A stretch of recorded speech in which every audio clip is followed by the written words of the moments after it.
안녕하세요. 헤어림교회 김성광 목사입니다. 시편 강의 시간, 오늘은 시편 37편이 되겠습니다. 이 표제어가 다윗의 시이죠. 다윗의 시인데, 뭐냐면은, 악인을 부러워하면 진다. 라는 내용이 되겠습니다.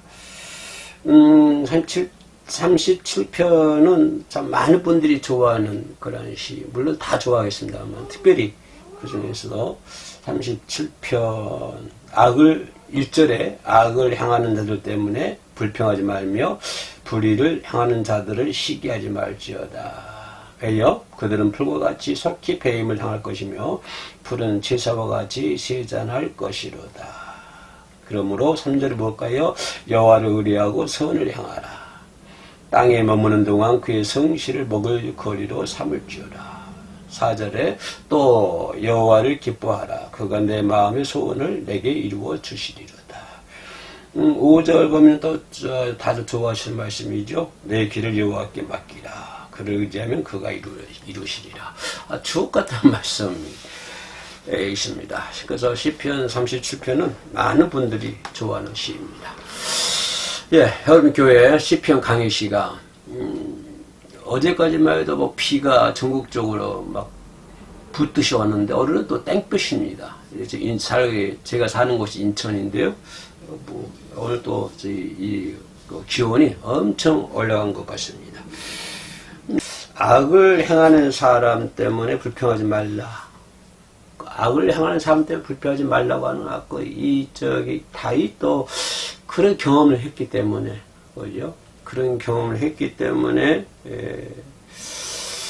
그 불평한 일이 많았었기 때문에, 그런 말을 하는 것 같습니다. 본인이 그런 것을 많이 겪었기 때문에, 불평하다는 그 말 속에서는 뭘까요? 속에서 불이 난다. 그 말이 있어. 속에서 불이 난다. 그죠? 다시 말하면 속에서 뭐 천불이 난다. 그런 말 많이 하잖아요. 속에 천불이 난다. 그죠? 불평하지 말라고 하는 그거예요.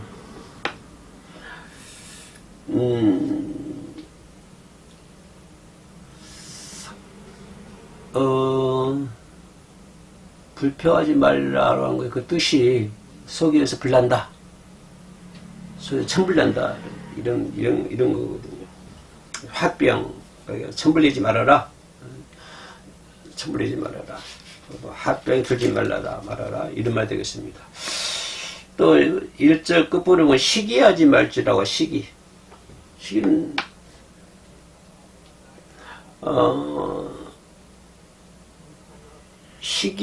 시기는 왜 나올까? 시기는 내가 갖지 못한 것을 다른 사람이 가지고 있어요. 그럼 거기서 시기 나온 거잖아요. 그러니까 내가 갖고 있지 못하는데 다른 사람이 갖고 있는 것을 부러워하는 거. 이게 시기거든요. 이해하시죠? 시기라고 하는 것은요. 나는 갖지 못해. 다른 사람이 가지고 있어. 그게 부러워. 이게 시기라고 하는 것입니다. 그래서 다윗은 시기하지 말지어다. 그렇게 말씀해 주고 있습니다.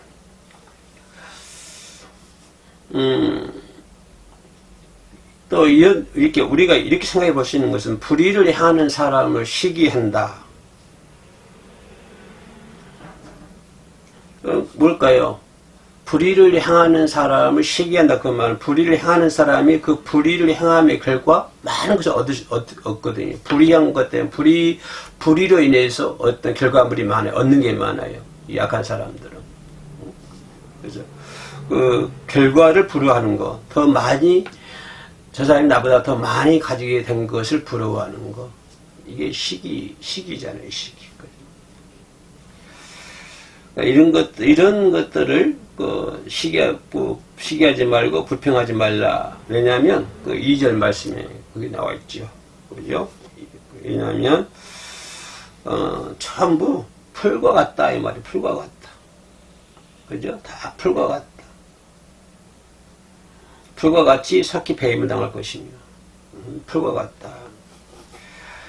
그래서 그들이 아무리 세상에서 큰 소리를 쳐도 그들이 누릴 수 있는 것은 얼마 안 돼요. 잘 봐요. 그러지 않습니까? 몇 년 못 누려요. 큰 소리 많이 친 것 같지만, 그러나 그들이 누릴 수 있는 것은 얼마 안 되고, 큰 소리 쳐도요, 그들이 누리는 것처럼 얼마 안 됩니다. 가끔 상추 같은 거 있잖아요. 처음에 막 싱싱하잖아요, 상추도. 싱싱한데, 그죠? 아무리 신선하게 보여도요, 며칠만 두어보세요. 며칠만 두면은 조금 썩어 문드러져가지고 먹지도 못해요.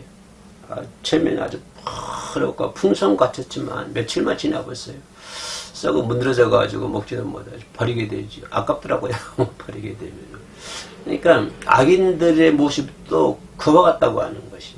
풍성해 보이나, 그러나 방금 얘기했던 건 상추처럼 2절 말씀 채소라고 나오는데 상추가 금방 시들어져 버린다. 그런데 그걸 왜 부러워하느냐, 시기하느냐, 이런 말씀드렸죠. 그래서 하나님 백성들이 그리스도인들이 어떻게 살아야 될까?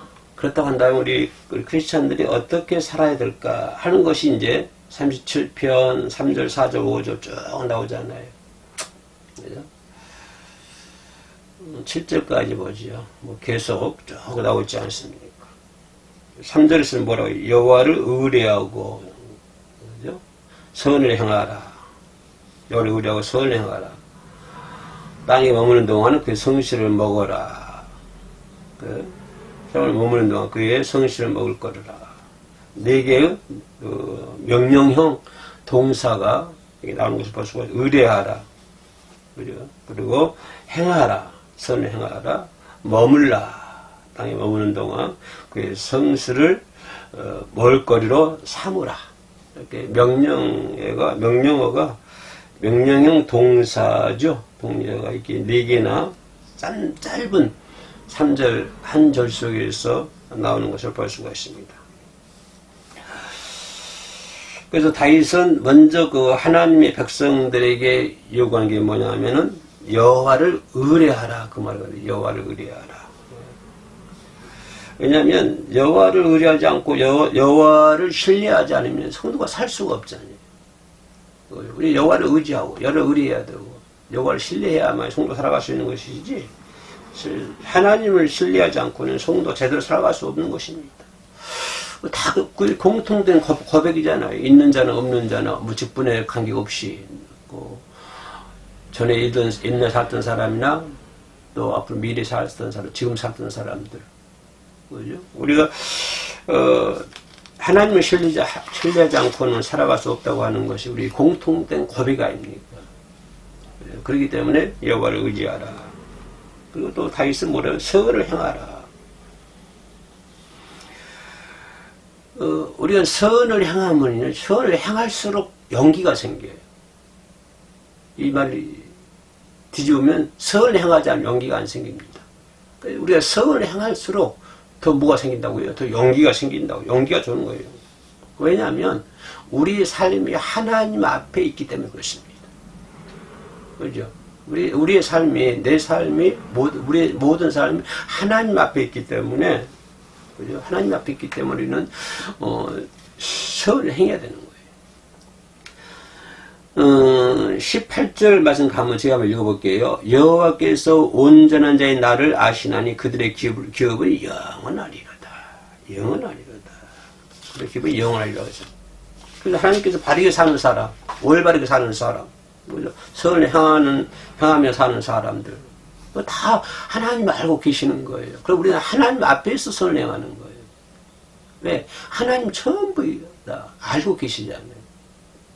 그 기업은 18절에 뭐라고 했어요? 영원하리로다. 그랬어요. 영원하리로다. 그들의 기업은 영원하리로다. 하나님 앞에 선을 행하는 사람들은 그것이 하나님 앞에 영원하리로다. 그래서 우리가 하나님께서 우리의 모든 것을 중심적으로 지켜주실 줄로 믿습니다. 그죠? 중심적으로 날 지켜주실 줄 믿기 때문에 우리가 뭐가 생기는 것이죠? 용기가 생기는 것이죠. 그죠? 그래서 선을 행해야 되는 것이고요. 내가 오늘부터 선을 행해야 되겠다 해서 생긴 것이 아니고요. 하나님께서 우리가 하나님을 신뢰하고 하나님께서 지켜주신다고 하는 것을 우리가 믿을 때, 신뢰할 때 거기서 용기가 생긴다고 하는 것입니다. 또 명령 동사형으로서 땅에 머물라. 그 성실을 그의 먹을 거를 삼는다. 그러니까 우리는 매일 하나님께서 마음과 정성을 다하여 심어주신 우리 삶의 자리에서, 내 삶의 자리에서 매일매일 신실하게 사는 것을 얘기하는 거예요. 순간순간 신실하게, 성실하게 우리가 하나님 앞에 살아야 된다고 하는 것입니다. 왜냐하면 주님께서 우리에게 말씀하시되 너희는 세상의 소금이다, 너희는 세상의 빛이다 라고 말씀하시지 않습니까? 우리 그리스도인은 항상 세상을 살면서 그 어떤 삶의 의미가 나타나야 돼요. 어떤 선함의 의미가 나타나야 되는 것이고, 하나님 의지하면, 하나님 신뢰하면 신뢰하는 어떤 의미가 나타나야 되고, 그죠? 우리가 그리스도인 되면, 성도와 성도의 되면, 이 세상을 살면서 그 의미가 나타나야 된다고 하는 것입니다. 그렇기 때문에 주님 말씀하시기를, 너희는 세상의 소금이라, 너희는 세상의 빛이라, 이렇게 말씀하지 않습니까? 그래서 성실하게 한다. 성실하게 하는 것은 단회적인 것이 아니죠. 한 번 딱 성실, 그것이 아니고 지속적인 것을 의미합니다. 내가 성실하게 산다. 그 말은 단회적인, 이례적인 그런 단어가 아니고 지속적인 단어잖아요. 어제도 성실해야 되고, 오늘도 성실해야 되고, 내일도 성실해야 되고, 계속적으로 성실하게 살아야 되는 어떤 단회적인 것이 아니라 어떤 지속적인 것을 얘기하고 있다라고 하는 것을 볼 수가 있습니다.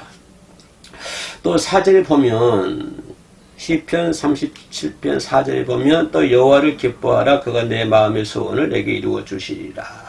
네. 항상 하나님은 하나님께 자신들을 기억해 주신다고 하는 것입니다. 그죠? 그리고 나를 인도해 줄 것을 기원한 것이죠. 그죠? 나를 인도해 줄 기원한. 그래서 내 자신을 온전히 하나님께 맡기는 것입니다. 맡긴 때 내 기쁨의 소원을 이루어 주시고, 내가 맡길 때 내 마음의 소원도 이루어 주시고, 내가 맡길 때 나의 모든 것들을 하나님께서 이루어 주신다고 하는 것입니다. 예. 그래서 우리는 맡길 때 이루어 주시는 것이죠. 우리는 어떻게 얘기해요? 이루어 주시면 맡기겠다. 이런 공식을 써요. 그런데 하나님은 그것이 아니거든요. 맡길 때 이루어 주신다고 해요. 우리는 이루어 주시면 맡기겠다. 이게 틀리는 것이죠. 그런데 하나님은 그것이 아니잖아요. 그죠? 우리는 오랫동안 신앙생활을 하면서 자신을 온전히 하나님께 의탁하는 그런 삶을 살아야 되는데 그런 사람들이 상당히 드문 것 같죠. 그래서 11절과 11절을 읽어보면요. 그러나 온유한 자들은 땅을 차지하며 풍성한 화평으로 즐거워할지어다. 네. 또 34절에 여호와를 바라고 그의 도를 지키라. 그래야만 내가 땅을 차지하게 될 것이다. 악인이 그랬을 때 내가 똑똑히 보이리로다. 하나님께서 다 해주신다고 하는 것입니다. 그죠? 맡길 때 하나님께서 다 이루어주신다.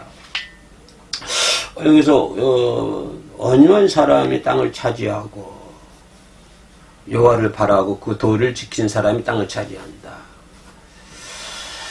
온유한 사람은 하나님을 바라보는 사람. 그죠? 온유한 사람이 누굽니까? 하나님을 바라보는 사람이죠. 또 온유한 사람은 그 말씀을 지키는 사람. 하나님을 바라볼 뿐만 아니라 하나님의 말씀을 지키는 사람. 이런 사람들을 우리가 온유한 사람이다 얘기할 수가 있는 것이죠. 그죠? 그 악한 사람들의 득세. 악한 사람들이 득세해가지고 잘 먹고 잘 살잖아요. 매우 요즘에 50억 클럽, 50억이라는 돈이 글쎄요, 우리는 천문학적 숫자입니까? 근데 그들에게 50억이라 아무것도 아닌 것 같아요. 그죠? 악인들이 득세하는 것 같고, 잘 먹고 잘 사는 것 같아도, 부러워할 필요가 없습니다.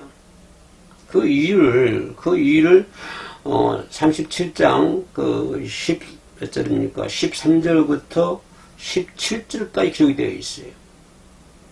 13절만 읽어볼까요? 그러나 주께서 그를 비우시리로다. 그의 날이 다가옴을 보심이로다. 15절에 그들의 칼은 오히려 그들의 양심을 찌르고 그들의 활은 부러지리라. 예, 악인들의 모습이죠. 부러워할 필요가 없어요. 왜요? 지금 우리가 방금 읽었던 것처럼 하나님께서 다 이렇게 정리하시니까. 그죠? 정리하시니까 우리는 악인들 부러워할 이유가 하나도 없습니다. 하나님께서 바르게 살고자 하는 사람은 하나님께서 붙들어 주시는 거예요. 그죠? 바르게, 37장 17절 말씀 보면은, 어디에 읽어볼게요. 악인의 팔은 부러지나 의인은 여호와께서 붙드시는도다. 근데 악이 득시하는 거 부러워하지 말라고 하는 것이. 그 악이 팔이 다 부러진다고 칼도 뭐 다 부러지고. 그러나, 여호와를 의지하는 자는 여호와께서 붙드신다. 여호와께서 붙드시는데 뺏어봤자 누가 있어요? 그죠? 악인들이 잘 되는 거 부러워할 거 하나도 없습니다. 우리 속담에 그런 말 있잖아요. 자기 손가락으로 자기 눈을 찌른다. 그래, 악인들은 지 칼에 지가 무너지는 거예요. 오늘 성경 본문의 말씀처럼. 그죠? 자기 칼에, 자기 손가락에 자기 눈에 찔린 것처럼 자기 칼에 자기가 찔림을 당하는. 그죠? 우리가 많은 것을 재산을 누리려고 하면 그 재산이 내 눈을 찌를 수가 있습니다. 그죠? 또 21절부터 이 40절까지 보면요. 그죠? 하나님 믿는 백성을 어떻게 책임져 주실까? 그것이, 시편 37편 21절부터 40절까지 잘 기록이 되어 있습니다. 어떻게, 하나님께서는 그의 백성들을 책임져 주실까? 볼까요? 네, 37장 23절과 24절 한번 읽어볼게요. 시편 37편 하나님께서 어떻게 자신을 의지하는 자들 지켜주시는지 시편 37편 23절과 24절입니다. 여호와께서 사람의 걸음을 정하시고 그의 길을 기뻐하시나니 그는 넘어지나 아주 엎드러지지 아니함은 여호와께서 그의 손으로 붙드심이로다. 그죠? 하나님이 책임져 주신다고 이 다윗은 이걸 얘기하는 거죠. 하나님께서 모든 것을 책임져 주시겠다. 그죠? 그래서 또 그는 증거하기를 25절 26절 내가 어려서부터 늦기까지 의인의 버림을 당하거나 그의 자손이 결식을 보지 못하였도다. 그는 종일토록 은혜를 베풀고 꾸어주니 그의 자손이 복을 받는도다. 자손이 복을 받는도다. 그래서 오늘 마무리가 어떻게 됩니까? 39절부터 40절까지. 그죠? 마무리가 이제 되고 있는데요. 의인들의 구원은 여호와께로부터 온다. 그죠? 39절 40절 내가 읽어볼게요. 의인들의 구원은 여호와로부터 오나니 그는 환난 때 그들의 요새시로다. 여호와께서 그들을 더와 건져 주시되 악인들에게서 건져 구원하심은 그를 의지한 까닭이로다. 하나님을 의지한 자를 이렇게 하나님께 다 구원해 주신다고 하는 것입니다. 사람의 특징은 경감이 없어요. 얼마나 사람이 약합니까? 네? 그래서 10편 1편에서 뭐라고 했어요? 그들을 바람에 나는 겨와 같도다. 악한 사람의 그 모습이 그래요. 아까 얘기했던 상추가 처음에는 풍성하게 보이잖아요. 잘 된 것 같고. 그러는데, 그러나 그 특징인 경감이 없어요. 경감이 없고, 그들은 바람에 나는 겨와 같은 거예요. 바람에, 그 강풍이들은 그 형체도 없이 날아가 버리잖아요. 악인의 모습이 그와 같은 것입니다. 그들이 왜 그러냐면, 악인이 왜 그러냐면, 자신의 삶의 근거를 자기에게 두기 때문에 그렇습니다. 우리 믿는 사람들 삶의 근거를 모두 하나님께 있잖아요. 하나님께 맡기고. 하나님 앞에서 하나님 면에서 우리가 생활하고 있잖아요. 근데 이 악인들은 뭐냐면 삶의 근거를 자신에게 두고 있는 거예요. 자기에게.